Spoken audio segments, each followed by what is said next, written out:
You're in high school, and you have a crystal clear dream. Build an app that helps people to one day work in Silicon Valley, or maybe become an exceptional accountant at one of the Big Four. Just thinking about it gives you chills. You imagine yourself walking through a bright, modern office, hearing the soft hum of conversations, holding a cup of coffee you just made in the cafeteria. That image alone fires you up. You grab your notebook, sketch out a flawless plan. Every step, every milestone, every mini goal mapped out to the dot. There's nothing more to figure out. All that's left is to start tomorrow. But when tomorrow arrives, so does the fog. You wake up and feel nothing. The to-do list is still there, untouched. You reach for your phone, scroll through a few motivational clips, hoping they'll spark something. Instead, they leave you more drained. You sit there, staring, wondering, why can't I start, even after planning everything? The tasks are so small. Why am I still avoiding them? Am I just lazy? Or maybe I'm not good enough? If that sounds familiar, I get it. Really, I do. Because I've been there too, and so have millions of people who just don't say it out loud. The truth is, we're not lazy. At least not in the way we think. We're simply stuck between two powerful forces, ambition and avoidance. And to understand how to move forward, we need to look at both through the lens of psychology. Ambition isn't motivation. Here's something most people don't realize. Ambition and motivation are not the same thing. Ambition is the big picture, the dream, the goal, the thing you want badly. Motivation, on the other hand, is the emotion or energy you feel in the moment that pushes you to act. And here's where the confusion begins. We often assume that if we're truly ambitious, then we should feel motivated all the time. That's just not how it works. Think of ambition like a GPS destination. You've typed in Silicon Valley software engineer, or Big Four accountant, or own my startup. That ambition is real. It's there. But you still need fuel to drive. Motivation is that fuel. And let's be honest, sometimes the tank is just empty. Like a student says they want to be a doctor. They've dreamed of it since childhood, but every time they sit down to study, they feel paralyzed. They tell themselves, maybe I don't want it enough. But that's not true. The problem isn't ambition. The problem is motivation isn't showing up when they need it. And the worst part, they start to question their dream entirely, when really the dream never left. It's just buried under fear, exhaustion, or too much pressure. Psychologists call this misattribution of desire. You think you're lazy or not passionate, but in reality, you're just struggling with the activation energy needed to begin. That's a term from behavioral psychology. Activation energy is the effort it takes just to start. It's like trying to push a heavy shopping cart when it's stuck in place. The first push is the hardest. Once it's moving, it becomes easier. So if you find yourself dreaming big but doing nothing, it doesn't mean your ambition is fake. It means you're expecting motivation to be your only engine, and that engine is notoriously unreliable. What you need, instead, are systems, routines, and strategies that work even when motivation doesn't show up. We'll talk about that in the next part. Avoidance disguised as laziness. Let's get honest for a moment. Sometimes we say we're being lazy, but deep down, that's not really true. What we're actually doing is avoiding.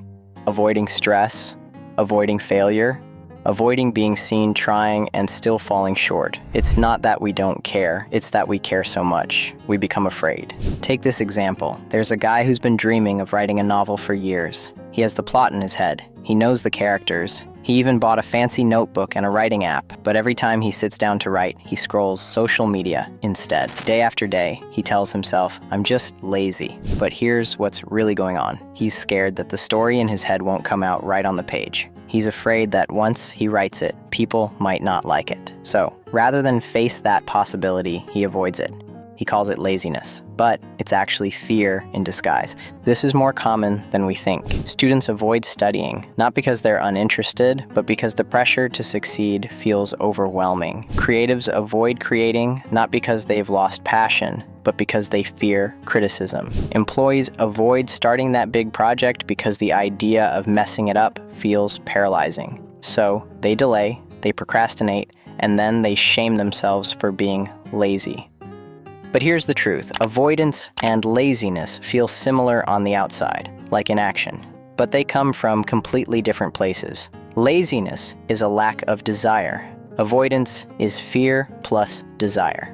You want it, but the thought of failing at it makes you freeze. There's a psychological concept called self-handicapping. It means we sabotage ourselves ahead of time so we can protect our ego.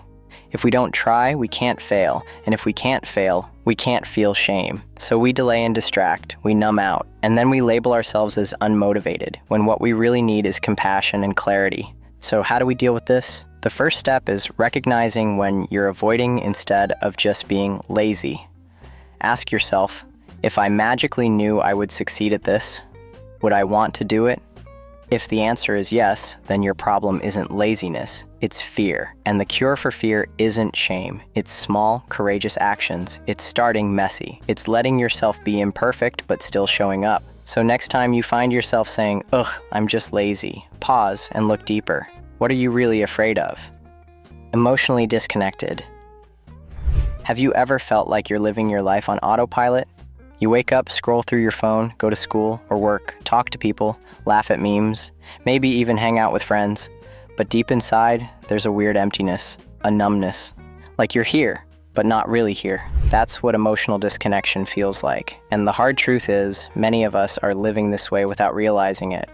Sometimes we say, "I just don't feel motivated." But maybe it's not about motivation at all. Maybe it's that we've grown so used to suppressing our emotions, ignoring pain, brushing off sadness, avoiding vulnerability, that we've accidentally muted everything, even joy. This kind of disconnection often begins as self-protection. Maybe we got hurt one too many times. Maybe we learned early on that expressing emotions was too much or a burden to others.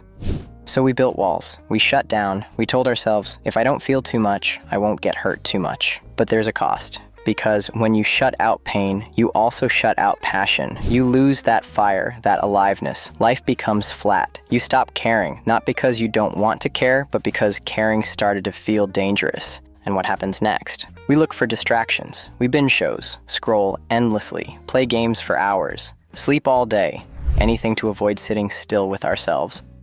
We don't want to feel the ache underneath, so we numb it. But here's something important. Numbness is not peace. Disconnection is not healing. It's just the pause before your soul starts whispering, "Please come back." So how do we reconnect? Not all at once, and not by forcing anything. Reconnection is gentle. It starts with small questions. When was the last time I felt truly alive? What am I avoiding feeling right now? What would it be like to let myself cry, even if I don't know why? Sometimes, reconnection means journaling without filters. Sometimes it means going for a walk and just noticing your surroundings.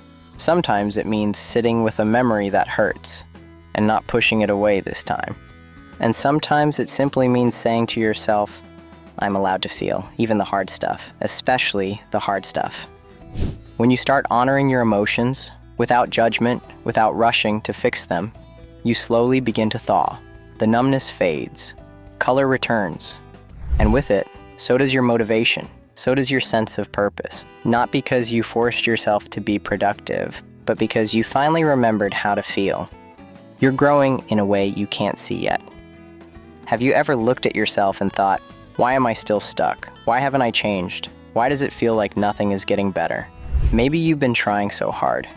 Reading self-help books, listening to podcasts, journaling, praying, meditating, forcing yourself to smile. But somehow, you still feel lost, still feel tired, still feel like you're not moving forward. But what if I told you, you are growing, you are healing, just not in ways the world claps for? See, not all growth looks like transformation montages in movies. Sometimes growth is invisible, quiet, internal, like the seed buried deep underground. No one sees it, not even you. But it's still alive, still pushing through darkness, still trying to reach the light. There are days when waking up is growth, when not texting that toxic person back is growth, when setting a boundary, even if your voice shakes, is growth. When you feel like crying but choose to stay, that's growth too. The thing about deep healing is, it doesn't always feel like healing. It feels like confusion. It feels like doubt. It feels like everything falling apart before it comes together. But listen closely. Just because you can't see it doesn't mean nothing is happening. God works in the unseen, in the quiet, in the background, in the waiting. So if you're tired, that's okay. If you feel like nothing's changing, that's okay too. You're allowed to not have it all figured out. Because healing is not a straight line. Growth is not a race. You don't need to prove your progress to anyone, not even to yourself. Someday you'll look back and realize the version of you that felt weak was actually incredibly brave. The version of you that felt broken was actually building a new foundation. So keep going, even if it's slow, even if it's quiet, even if no one claps or notices, because you're becoming something beautiful. And one day, maybe not today, maybe not even tomorrow, you'll wake up, breathe in deeply, and realize, I'm not where I used to be. That's the quiet miracle of growth.